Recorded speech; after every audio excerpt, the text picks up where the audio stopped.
Good afternoon, Internet. I am Matt Buyak, and in this video, we'll take a look at the 14th problem from the Project Euler problem archives. So this problem asks us a question involving the Collatz sequence, also known as the Hailstone sequence.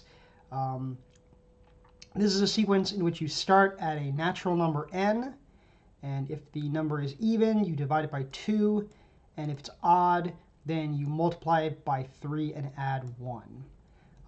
And there is a conjecture that no matter what number you start with, this will eventually result in 1. And if you work through it, you'll see it goes 4, 2, 1, and then 1 will go back to 4. And so you end up in this loop 4, 2, 1, 4, 2, 1. And the question that we are asked is under 1 million, what number produces the longest chain before reaching 1? Obviously, this conjecture has been checked for very large values, much larger than 1 million.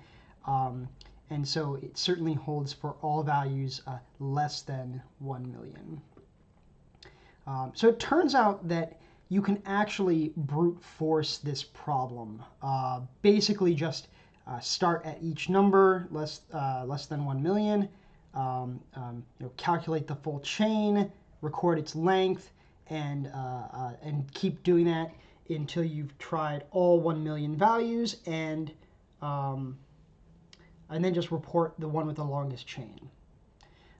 But it turns out that this problem is actually quite old, being early in the archive. It's from April 2002. That makes it 18 years and 12 iterations of Moore's law ago. If you're not familiar, Moore's law, not actually a law, states, at least as usually expressed in popular literature, that computing power doubles every 18 months. And so 12 iterations, 12 doublings would be roughly 4,000 times as powerful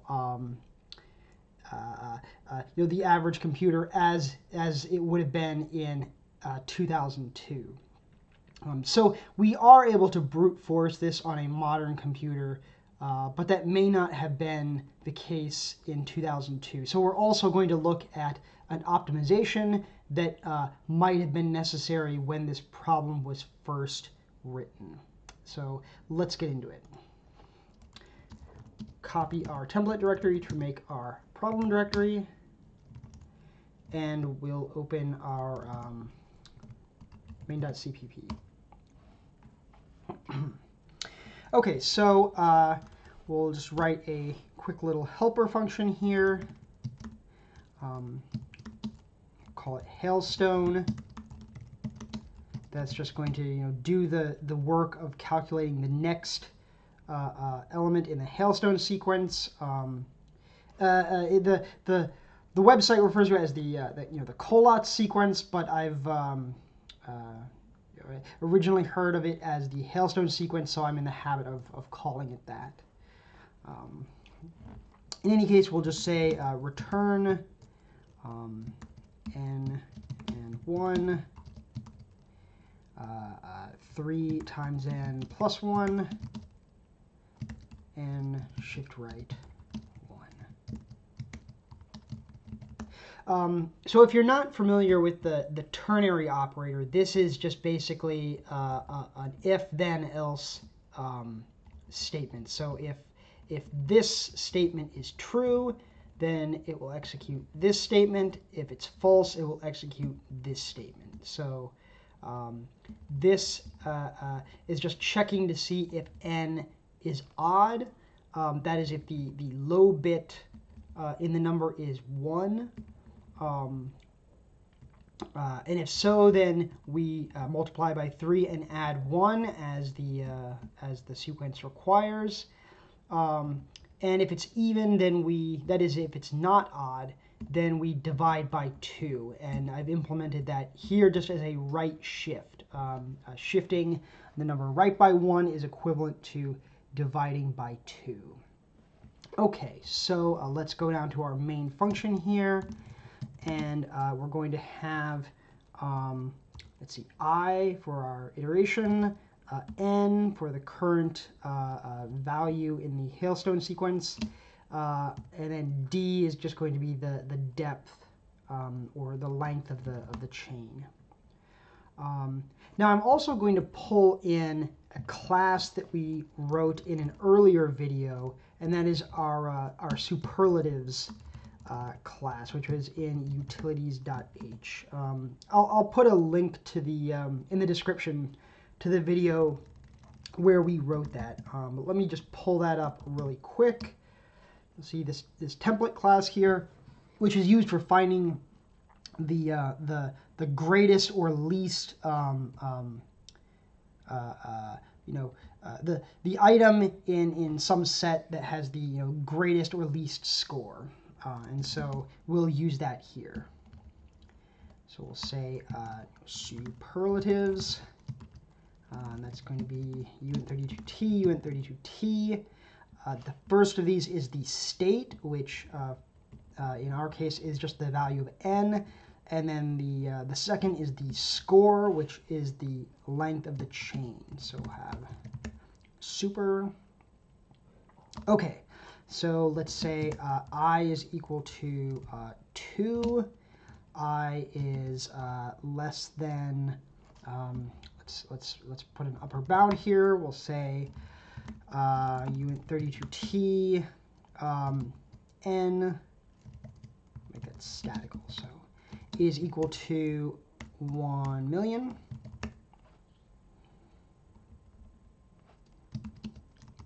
Increment I. And so for each, we will do, let's see, depth is equal to 0. And then we'll say, actually, yeah, we'll say n is starts at I, and n is greater than 1, n equals Hailstone of n, and then plus d. So this is just going to start at the current value of I, and as long as n is greater than 1, we're going to get the next value of n and increment our depth, the value of d here. And then once we've calculated d, we can say super dot add state, and the state is just going to be I. We have to be careful not to use n, because at this point n is equal to 1, right? So we have to use I instead, and the depth. And then we can just printf %u has a chain of length %u, and that's say super dot max state. That is the state with the largest score, and then super dot max val. And again, this is all just coming from this class here. I'm not going to go over that in this video, but like I said, there's another video that that you can check out that has the details of that. Okay, so let's go into our problem directory. Make, solve. Okay, and we have an answer. Just for the record, let's do excuse me, time solver. Okay, so looks like 730 milliseconds or so. You can imagine how if this were 4,000 times slower, that would be an unacceptable. We're talking then. What is that? On the order of thousands of seconds, and so yeah, that would be too slow for our purposes. Now, before we go on to check our answer, I do want to discuss how I think this problem was probably originally intended to be solved. And then while I'm at it, I'm also going to introduce the concept of recursion. I don't believe that's come up yet in this series. So let's, instead of having this loop where we're calculating the value of, or the depth of the chain here, let me create this function. I could type, it's just going to be find depth.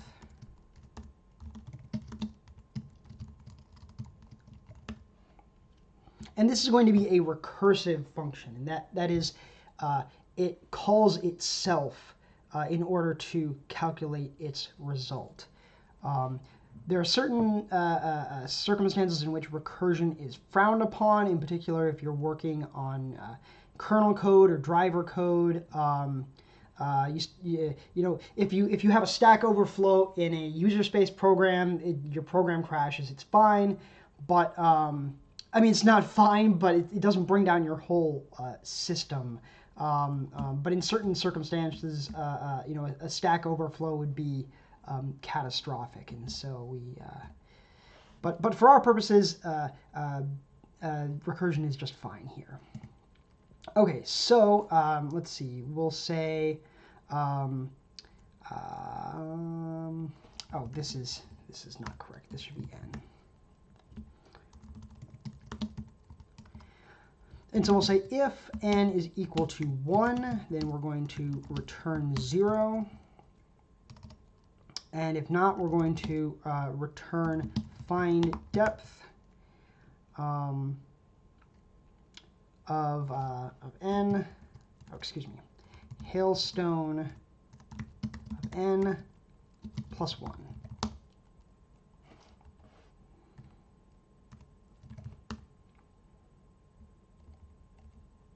Okay, and so now we can replace our original solution here.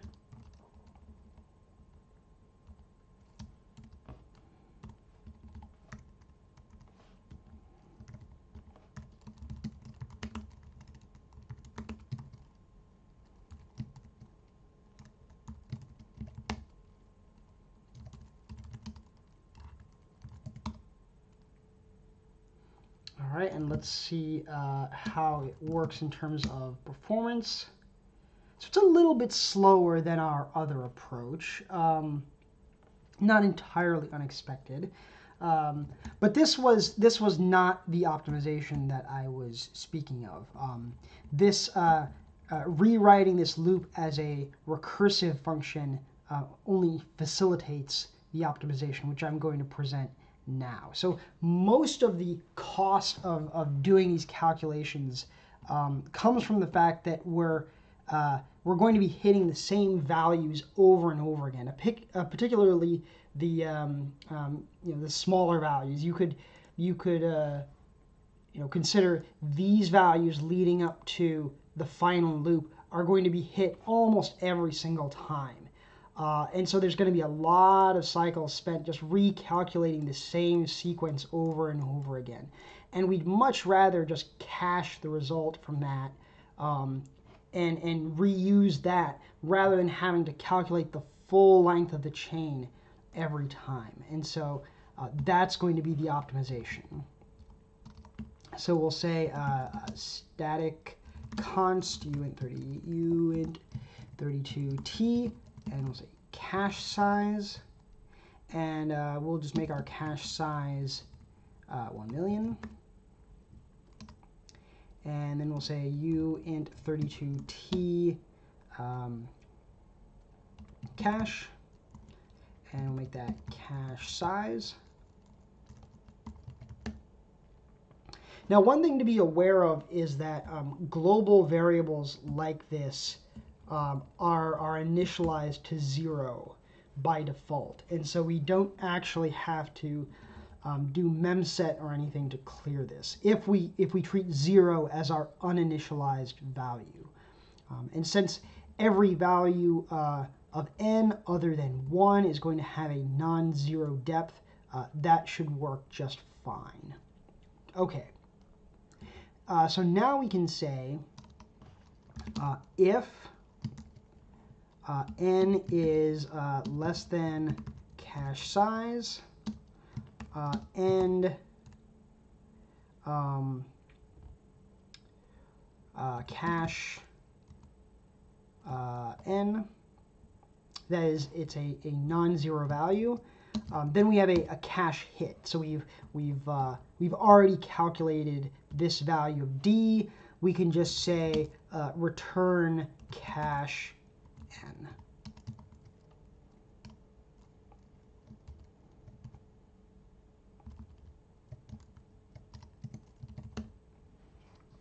Okay, so if we don't hit our cache, then we have to actually calculate the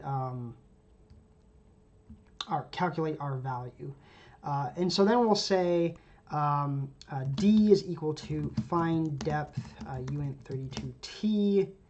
Oh, excuse me. Find depth of hailstone of n plus 1.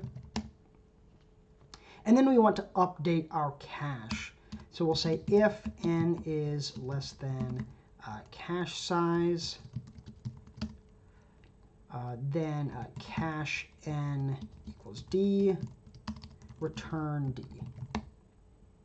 Notice that if we exceed the size of our cache, then we just won't record those values. And so obviously for a large enough cache, we'll be caching all the values that we calculate, but there's going to be a trade-off, right? Like we could set this to 50 million, but if only a few chains get up that high, then it's just wasting memory. And so a cache size of 1 million is probably just fine. So let's see how this works. And now we can say time solver. Okay, and you can see that's roughly 30 milliseconds instead of 700 milliseconds. So significantly faster. And we're getting the same answer as before. So we haven't broken anything. Just a quick note: this utility time that I'm using it's pretty much exactly what you would expect. It just runs the command that you give it and times how long it takes to complete. Okay, so now let's check our result. We have 837,799 as our candidate solution. So if we just move that over and check in the archive, you'll see that it matches our result. So that's it for this video. Next video, we'll be going on to problem number 15.